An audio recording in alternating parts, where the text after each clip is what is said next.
તાજા સમાચારમાં આપ સૌ મિત્રોનું સ્વાગત છે। દોસ્તો, તાજા અને મહત્વના સમાચારની વાત કરી લઈએ તો પ્રથમ સમાચારને લઈને વાત કરી લે તો રાજ્યના હવામાનને લઈને હવામાન વિભાગની આગાહી સામે આવી છે। જે પ્રમાણે રાજ્યમાં આગામી 5 દિવસ વાતાવરણ સૂકું રહેશે તેમજ હાલ વરસાદની કોઈ શક્યતા ન હોવાનું પણ હવામાન વિભાગે જણાવ્યું છે।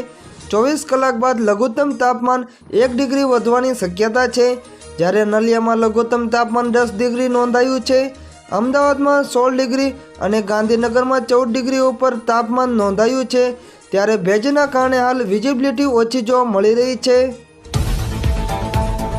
હવામાન નિષ્ણાત આંબાલાલ પટેલે આગાહી કરી છે કે ઉત્તરના પવનોના કારણે ઠંડી વધશે તેમજ બર્ફીલા પવનોના કારણે જાન્યુઆરીમાં ઠંડી પડશે।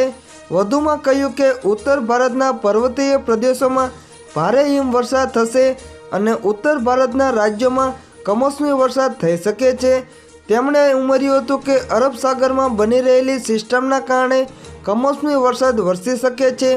29 ડિસેમ્બરથી હવામાનનું હળવું દબાણ ઊભું થશે, જેને લઈને આંબાલાલ પટેલે ગુજરાતના ઉત્તરીય પૂર્વીય ભાગો તથા કચ્છમાં કમોસમી વરસાદની સંભાવના, ત્યારબાદ દક્ષિણ ગુજરાત અને દક્ષિણ સૌરાષ્ટ્રમાં પણ કમોસમી વરસાદની સંભાવના વ્યક્ત કરી છે। દર્શક મિત્રો, બીજા મહત્વના સમાચારની વાત કરી લઈએ તો તલાટી અને જુનિયર ક્લાર્કની ખાલી જગ્યા માટે પ્રોવિઝન લિસ્ટ જાહેર કરવામાં આવ્યું છે। પંચાયત સેવા પસંદગી મંડળના ઇન્ચાર્જ અધ્યક્ષ હસમુખ પટેલે આ માહિતી અંગેનું ટ્વીટ કર્યું છે। આપને જણાવી દઈએ કે તલાટી અને જુનિયર ક્લાર્કની ખાલી જગ્યાઓ વેઇટિંગ લિસ્ટથી ભરવામાં આવશે। જુનિયર ક્લાર્ક તથા તલાટીના ખૂટતા ઉમેદવારોનું ડોક્યુમેન્ટ વેરિફિકેશન પૂર્ણ થતાં વેઇટિંગ લિસ્ટ બહાર પાડવામાં આવશે તથા અગાઉ જિલ્લા ફાળવણી કરવામાં આવેલ ઉમેદવારો સહિત તમામ માટે જિલ્લા ફાળવણી કરવામાં આવશે।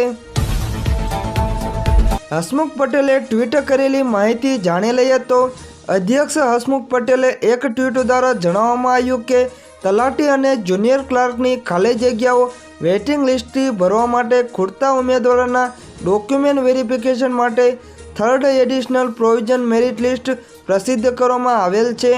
તેમણે બીજા ટ્વીટમાં કહ્યું કે તલાટી તથા જુનિયર ક્લાર્કની વેઇટિંગની કામગીરી પૂર્ણ થતાં MPHWના વેઇટિંગની કામગીરી શરૂ કરવામાં આવશે।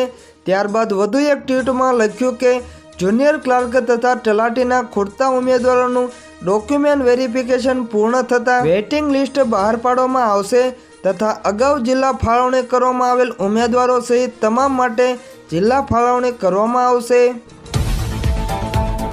મુખ્યમંત્રી ભૂપેન્દ્ર પટેલ દ્વારા ગાંધીનગરમાં મહાત્મા મંદિર ખાતે નવા તલાટી અને જુનિયર ક્લાર્કોની નિમણૂક પત્રો એનાયત કરાયા હતા। રાજ્યના 3014 તલાટી ક્રમ મંત્રીઓ તેમજ 998 જેટલા જુનિયર ક્લાર્કને પણ નિમણૂક પત્ર આપવામાં આવ્યા હતા। આ સમગ્ર કાર્યક્રમનું આયોજન ગાંધીનગરમાં મહાત્મા મંદિર ખાતે કરાયું હતું। દર્શક મિત્રો, ત્રીજા મહત્વના સમાચારની વાત કરી લઈએ તો સમુદ્ર અંદરથી થઈ શકશે શ્રી કૃષ્ણનગરી દ્વારકાના દર્શન, અને તે પણ સબમરીનમાં બેસીને। સમાચારને જાણી લઈએ તો ભગવાન શ્રી કૃષ્ણની સોનાની નગરી હજારો વર્ષો પહેલા સમુદ્રમાં ડૂબી ગઈ હતી અને આ સોનાની નગરીના દર્શન કરવા ભક્તો માટે એક સપનું જ રહી ગયું હતું, પરંતુ હવે ભક્તોનું તે સપનું પૂરું થઈ શકશે। સમુદ્રમાં ડૂબી ગયેલી દ્વારકા નગરીના દર્શન થઈ શકશે, કારણ કે ગુજરાત સરકાર મૂળ દ્વારકાના દર્શન માટે હવે અરબી સમુદ્રમાં યાત્રી સબમરીન ચલાવવાની તૈયારીમાં છે।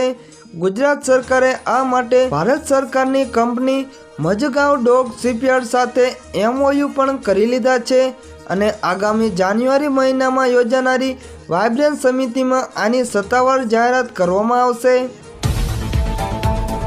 કેન્દ્ર સરકાર દેશના ધાર્મિક અને સાંસ્કૃતિક પ્રવાસનને ઉત્તેજન આપવા માટે અનેક પ્રોજેક્ટ પર કામ કરી રહી છે, જેમાં દ્વારકા કોરિડોર હેઠળ મૂળ દ્વારકાના દર્શન માટે સબમરીન પ્રોજેક્ટ લાવવામાં આવ્યો છે। આ તેવી ડિઝાઇન તૈયાર કરાઈ છે।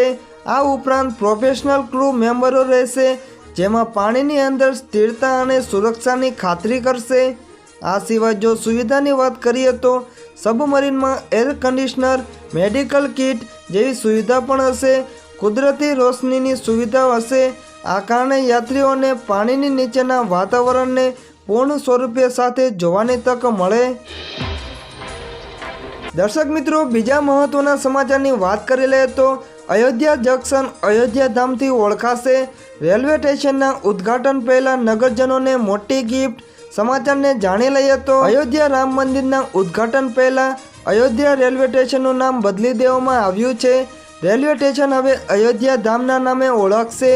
રેલવે સ્ટેશનનું નામ બદલવાનો આદેશ આજે એટલે કે બુધવારે આપવામાં આવ્યો છે. માહિતી અનુસાર મુખ્યમંત્રી યોગી આદિત્યનાથે 2 દિવસ પહેલા નિરીક્ષણ દરમિયાન સ્ટેશનનું નામ અયોધ્યા ધામ રાખવાની ઈચ્છા વ્યક્ત કરી હતી, જે બાદ આ નિર્ણય લેવામાં આવ્યો છે. આ ઘોષણાથી રામ ભક્તો ઘણા ખુશ જોવા મળી રહ્યા છે. અયોધ્યા રેલવે સ્ટેશનને લઈને વાત કરી લઈએ તો અયોધ્યા રેલવે સ્ટેશન ત્રેતા યુગને પ્રદર્શિત કરનારા સ્થળ તરીકે તૈયાર કરવામાં આવ્યું છે. આ સ્ટેશનને જોઈને તમને ભવ્ય મંદિરમાં પ્રવેશ્યાનો અનુભવ થશે. રેલવે સ્ટેશનથી રામ મંદિર આશરે 1 કિમી દૂર છે. આ સ્ટેશન આશરે 50,000 યાત્રિકોની ક્ષમતા ધરાવે છે. 30 ડિસેમ્બરના રોજ પ્રધાનમંત્રી નરેન્દ્ર મોદી આ સ્ટેશનનું ઉદ્ઘાટન કરશે. દર્શક મિત્રો, છેલ્લા અને મહત્વના સમાચારની વાત કરી લઈએ તો ગુજરાતથી ધ્વજદંડ, મહારાષ્ટ્રના દરવાજા અને રાજસ્થાનના પથ્થર. રામ મંદિર નિર્માણની કારીગરી દેશના તમામ રાજ્યોમાંથી યોગદાન. સમાચારને જાણી લઈએ તો પીએમ નરેન્દ્ર મોદી 22 જાન્યુઆરીએ રામ મંદિરના ગર્ભગૃહમાં રામલલ્લાના પ્રાણ પ્રતિષ્ઠા કાર્યક્રમનો ભાગ બનશે. ત્યારે તેઓ મંદિરના નિર્માણમાં સમગ્ર દેશની ભાગીદારી જોશે. મંદિરના નિર્માણમાં અનેક પ્રાંતોના કારીગરોએ તેમની કારીગરી બતાવી છે. રાજસ્થાન, ઓડિશા અને મધ્યપ્રદેશના કારીગરોએ પથ્થર કોતરવાના કામમાં લાંબા સમય સુધી કામ કર્યું. તેમાં ઉપયોગમાં લેવાતા ગુલાબી રંગના રેતીના પથ્થરો રાજસ્થાનના ભરતપુરના ગામના છે. આ ગુલાબી રંગના પથ્થરો સૌથી મજબૂત માનવામાં આવે છે. રામ મંદિરમાં જે ધ્વજદંડ લગાશે તે અમદાવાદમાં બની રહ્યા છે. અમદાવાદના ગોતામાં આવેલી ફેક્ટરીમાં રામ મંદિર માટે 7 ધ્વજદંડ તૈયાર કરવામાં આવી રહ્યા છે. આ ધ્વજદંડ રામ મંદિરના 161 ફૂટ ઊંચા શિખર ઉપર લગાવવામાં આવશે. મંદિરના ગ્રાઉન્ડ ફ્લોર પર 14 દરવાજા નિર્માણ કાર્ય પર નજર કરીએ તો તેનું લાકડું મહારાષ્ટ્રના જંગલોનું છે. આ દરવાજા બનાવવાનું કામ જે મેન્યુફેક્ચરિંગ યુનિટને સોંપવામાં આવ્યું છે તે હૈદરાબાદની છે, જ્યારે દરવાજા ડિઝાઇન કરનારા કારીગરો કન્યાકુમારીના છે.